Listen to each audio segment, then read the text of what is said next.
এখন লোকরা বলে 96-তে মাগুরা আর 26-এ এসে বগুড়া।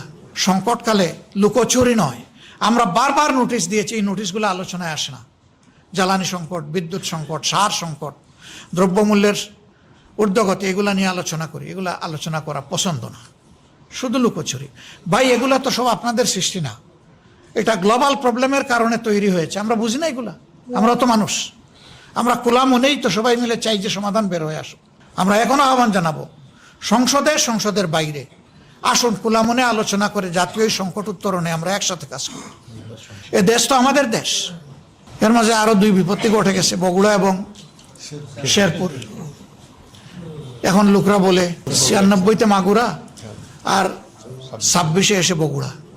কেন রে ভাই, দরকার কি ছিল? ফেয়ার ইলেকশন করে আপনারাই জিতেন, না হয় আমরাই জিতি, জনরায়টাকে আমরা সম্মান করি। কিন্তু সেখানে দেখছেন যে কি ঘটনা ঘটেছে।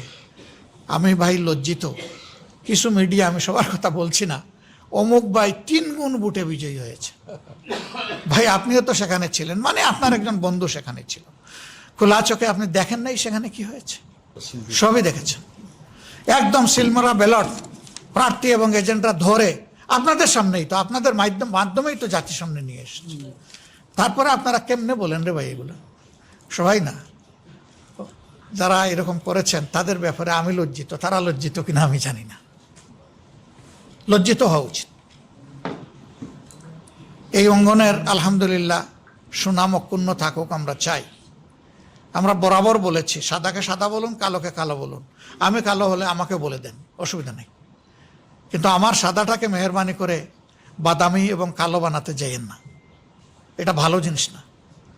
টুকরা টুকরা কাট পিস এখান থেকে ওখানে। আজকেও কি করবেন আপনার আল্লাহই জানে। আশা করি আজকে ইনসাফ করবেন, কেউই কাজ করবেন না। দিলে পুরাটা দিবেন, না দিলে পুরাটা ফেলে দিন, এটা আপনাদের ব্যাপার। কিন্তু আপনাদের মতো করে আমাদের বক্তব্যটাকে ভাই বৈজ্ঞানিক আকারে উপস্থাপন করবেন না।